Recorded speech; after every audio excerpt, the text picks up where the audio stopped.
فأنا ناصح لإخواني بالصدع بالحق تبيض وجوههم. السكوت في مسألة الحزبية يضرها، فاصدع بما تؤمر وأعرض عن المشركين. سلامي على دماج ورجالها والشيخ يحيى ودار العلم يا سعد بانيها. Bismillahirrahmanirrahim. Kita di pertengahan muka surat 62 dari Tawdihul Ahkam. Qala rahimahullahu ta'ala al-qaidatu sabi'ah, kaidah yang ketujuh. Al-mar'u mu'akhadhun bi iqrarih. Seseorang akan dihukum sesuai dengan pengakuannya. Ya, ini hukum zahir. Kalau mengakui dia misalkan berhutang, ya sudah, ini sebagai bayinah. Kecuali kalau ada qarinah yang kuat menunjukkan dia dipaksa orang atau dia ternyata mengaku itu untuk melindungi anaknya atau melindungi temannya, dan ada qarinah yang jelas istilahnya. Tapi hukum asalnya kalau tidak ada qarinah yang lebih kuat, maka pengakuan itu sebagai bayinah, sebagaimana yang dijelaskan oleh Ibnu Qudamah dalam Asy-Syarhul Kabir. Ibnu Qudamah ini yang melengkapi itu ya, syarahnya Ibnu Qudamah yang pakcik. Ini Ibnu Qudamah yang anak buah. Sering kitab Al-Mughni itu bawahnya ada catatan kaki, yaitu seringkali itu yang dikatakan Syarhul Kabir. Sama-sama Ibnu Qudamah, tapi ini keponakannya.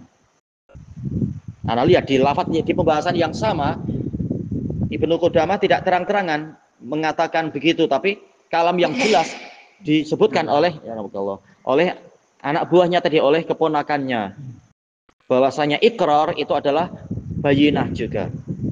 Dan dalilnya ma'ruf, hadis Umar ibn Khattab, bahwasanya seseorang tidak boleh dituduh berzina kecuali ada 4 saksi atau ikrar atau ada al-habl, yaitu kehamilan. Ini hukum secara mudahnya ya, jelas perlu diperinci. Al-makna lughawi al-iqrar min qarra syai' idza sabata, ya qarra yaitu menetap, sabata fi makanih tetap di posisinya. Terkadang qarra artinya sejuk, qurratu ain kesejukan mata, kesejukan jiwa. Yaumul qar hari-hari menetap di Mina. Kemudian ya ada beberapa makna ya qar. Kemudian wa ta'riful iqrari syar'an, definisi pengakuan secara syariat, ikhbarun an subuti haqqin lil ghair ala nafsih, pengkhabaran tentang pastinya hak orang lain terhadap dirinya sendiri. Diri siapa? Diri orang yang mengkhabarkan. Seseorang mengakui, iya memang saya berhutang, ya sudah, berarti dihukumi dia berhutang, memang dia sudah mengaku. Dan ini yang ma'ruf kan di seluruh dunia, kalau yang tertuduh sudah mengaku, biasanya apa? Ya sudah, ini sebagai apa? Bayinah, dia sudah mengaku. Baik.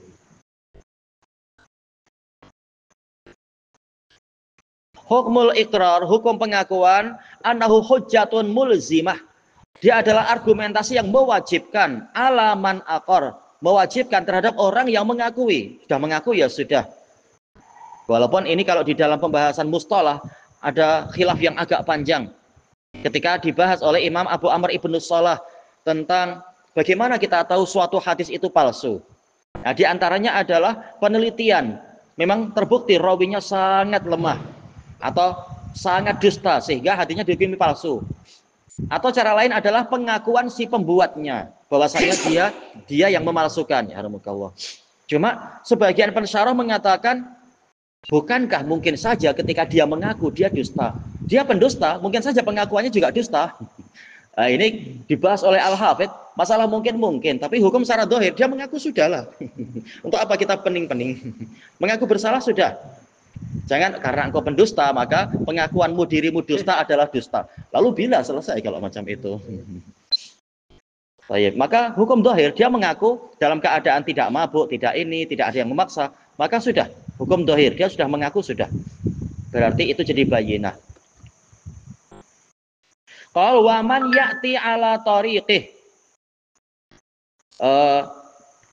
Iqrar adalah hujjah yang mewajibkan terhadap orang yang mengakui itu dan terhadap orang yang datang antarikih dari jalur orang itu. Tidak tahu ya contohnya macam apa ya, dari jalur orang itu. Seandainya diberi contoh, saya dari kalam semacam ini. Tapi paling tak kalam pertama jelas pengakuan dari pelakunya. Wa min adillatil qaidah, termasuk dari dalil kaidah ini, qauluhu ta'ala wal yumlil ladzi 'alaihil haq.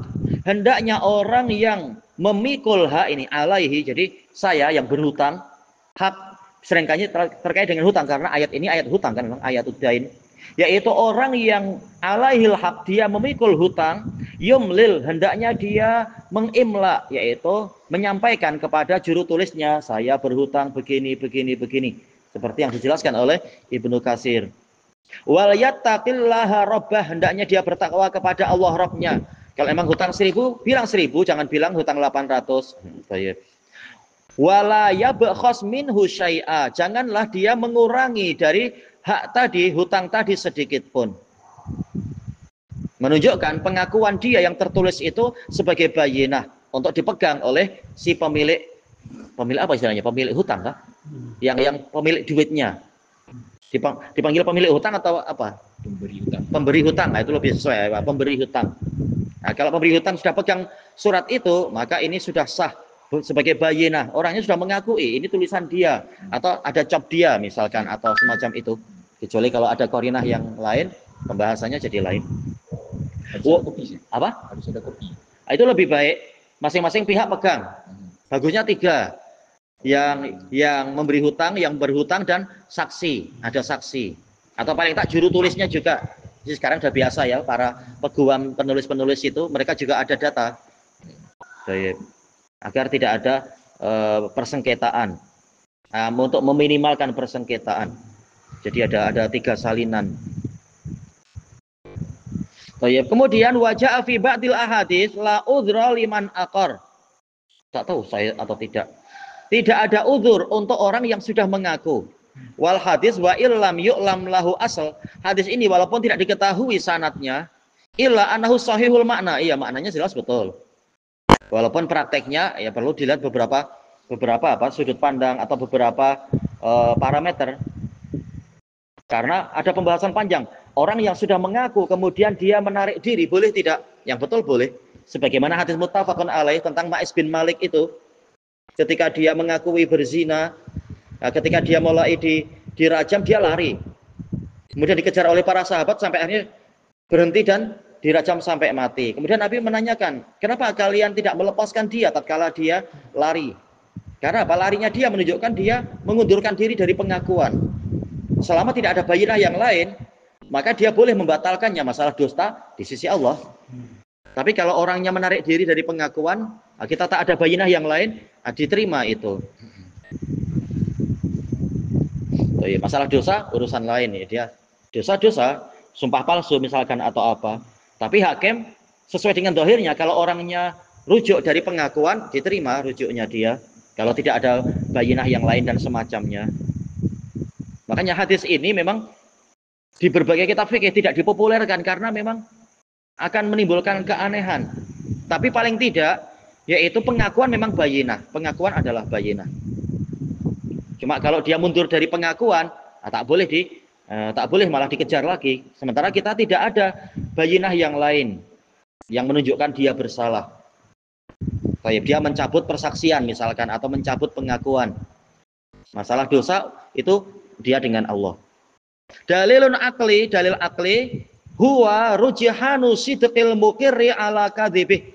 Secara akal kita akan memilih memenangkan kejujuran orang yang mengaku daripada kita mengatakan dia dusta. Karena karakter manusia adalah asyuh, yaitu sangat kedekut, sangat pelit terhadap harta sendiri, pelit terhadap kehormatan. Takkan dia suka hati mengaku saya hutang pada si fulan. Tapi kalau dia mengaku, berarti memang jujur, kita hukumi jujur sampai dia rela mengaku. Baik. Kecuali kalau perkara tidak rugi, masalah mengaku itu boleh jadi tidak diterima. Saya cinta pada dia, terserah kita terima atau tidak, bukan urusan kita. Tapi kalau mengaku terhadap suatu beban, hukum asalnya diterima.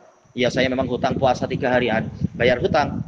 Atau saya belum sholat, engkau sholat sekarang misalkan. Mengaku, ya saya mengaku saya punya hutang, bayar hutangmu. Karena hukum asal manusia mana mau dibebani. Atau kalau dia rela mengakui beban tadi, menunjukkan hukum asalnya adalah memang dia jujur di situ. Kalau tidak ada qarinah lain. Baik. Li'annal aqil la yuqiru bi dhararin ala nafsihi duna haq. Karena orang yang berakal tidak mau mengakui suatu kerugian yang menimpa dirinya sendiri. Ya mana mau kita rugi. Cari duit susah payah, tahu-tahu kita mengaku berhutang, padahal tidak. Nah itu orang berakal tak mau. Lebih baik sedekah daripada mengatakan saya hutang pada dia. Keluar duit, bayar hutang tak ada pahala. Tapi sedekah ada pahala. Maka orang yang berakal tidak akan mau dia mengakui dirinya dengan suatu pengakuan yang akan menimbulkan kerugian pada dirinya. Kerugian harta, kerugian kehormatan, apalagi kerugian darah. Ya saya mengaku saya membunuh orang. Oh mana mau orang berakal hukum asalnya kecuali kalau memang ini betul terjadi. Kalau tidak membunuh, untuk apa mengatakan saya membunuh? Sudahlah berdosa. Namanya apa? Berbicara palsu. Kemudian menyebabkan dirinya sendiri dibunuh. Menganiaya diri sendiri. Nah, orang berakal tak mau. Nah, kalau dia terang-terangan mengaku, hukum asalnya memang dia jujur itu. Hukum asalnya. Duna hak tanpa ada kebenaran. Tak mungkin dia berbuat itu tanpa ada kebenaran. Kemudian wal iqrar la yasih. Pengakuan itu tidak sah. Wala yu'tabaru syar'an. Dan tidak terhitung secara syariat illa min mukallaf. Kecuali dari orang yang terbebani syariat. Ma'ruf al-ahkam asyariyah manutatun ala dalilnya itu manutatun alal buluk. Hukum syariat itu digantungkan kepada balik. Yaitu sudah balik. Kalau belum balik biasanya ya sekedar pendidikan, takzir, tidak sampai dikatakan dosa dan semacamnya. Nah, untuk anak kecil bagaimana? Anak kecil, kalau ini urusan anak kecil secukupnya mengaku tidak. Engkau yang memukul si fulan. Ya mengaku. Anak kecil jangan diajari ilmu usul fikih nanti. Ya saya mengaku, tapi kan pengakuan anak kecil belum sah. Oh pandai sangat nanti. Terlalu pandai. Maka kalau anak kecil sudah mengaku ya sudah ditegakkan hukum sesuai kadarnya, hukum anak-anak tapi ya. Mengaku memang dia yang membuli temannya atau menganiaya adik perempuannya, menyembunyikan boneka atau apa, boneka yang kepala dah hilang. Tayyib wa huwal balighul aqil. Yang terbebani syariat adalah orang yang balik dan berakal. Fa iqraru shaghiri wal majnun la yasih. Pengakuan anak kecil dan pengakuan orang yang gila itu tidak sah. Sekali lagi pembahasannya pengakuan apa? Pengakuan terhadap sesuatu yang berpotensi merugikan diri sendiri. Tapi kalau berpotensi untuk merugikan orang lain, nah ini tak boleh, harus ada bayinah. Baik. Seperti apa? Oh saya mengaku memang dia hutang pada saya. Ini di luar pembahasan. Itu bukan mengaku, tapi dikatakan apa? Mudda'i, menuntut. Saya mengaku saya adalah istri wanita tercantik di sini. Wah ini malah menguntungkan diri sendiri. Ini di luar pembahasan. Itu namanya iddia, yaitu tuntutan atau dakwaan. Perempuannya mana mau untuk didakwakan macam itu, kecuali memang ada bayinah. Maka yang dimaksud ikrar di sini ikrar terhadap hak yang wajib dia pikul, yang berpotensi menimbulkan kerugian dan beban pada diri sendiri. Ini pembahasan secara umum aja ya. Tak boleh dibahas panjang lebar. Bukankah ketika saya mengakui saya suami dia, saya punya beban untuk menafkahi dia? Memang, tapi secara pendeknya tak boleh kita mengklaim wanita itu di bawah nafkah saya atau di bawah ikatan pernikahan saya. Kemudian karena ini pengakuan adalah bayinah, berarti kalau saya betul wanita itu tak boleh kawin dengan orang lain. Sudah ada orang yang mengakui sebagai suami dia, tak boleh. Ini hukum dilihat dari secara mudahnya, tidak sampai terlalu berdalam-dalam macam itu. Hukum masalah ikrar itu. Karena kalau sampai mengikat orang lain itu tidak dinamakan ikrar, tapi iddia atau dakwah, yaitu dakwaan, klaim, bukan mengakui beban diri sendiri. Qal wala yuqbalu ruju'ul muqirri bi huquqil adamiyin. Tidak diterima rujuknya orang yang mengaku terhadap hak orang lain. Nah, ini jayid dibatasi. Adapun kalau hak Allah, ini memang betul hak Allah, boleh. Karena hukum Allah itu dibina di atas pemaafan. Sementara hukum manusia dibina di atas apa?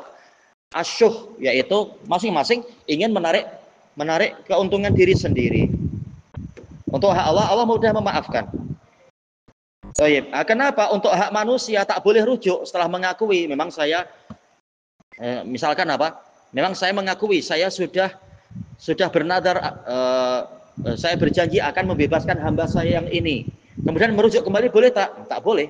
Ini hamba sudah pack barang-barang, sudah mau safar, tahu-tahu saya rujuk kembali, ya tak boleh. Ini hak manusia. Jayat dirinci di sini ya, jangan sampai global. Li'annaha mabniyatun 'ala syuh, karena yang namanya hak manusia itu dibina di atas syuh. Ya, masing-masing pihak ingin menarik keuntungan sebesar-besarnya. Dan membela diri jangan sampai rugi. Ini syuh. Asal dari syuh sih syiddatul bukhl, kepelitan yang sangat. Wa yuqbalu fi huquqillahi ta'ala. Untuk hak Allah Ta'ala itu diterima kalau orangnya rujuk dari pengakuan. Kal hududil khalis haqquha lillah, seperti hukum fisikal yang murni haknya adalah hak Allah Ta'ala. Adapun kalau pencurian ini ada hak makhluk tentunya. Fa inna haqqallahi ta'ala mabniun 'alal musamahah was-sitr. Karena hukum Allah Ta'ala dibina di atas pemaafan dan menutupi aib. Ilahuna wallahu a'lam.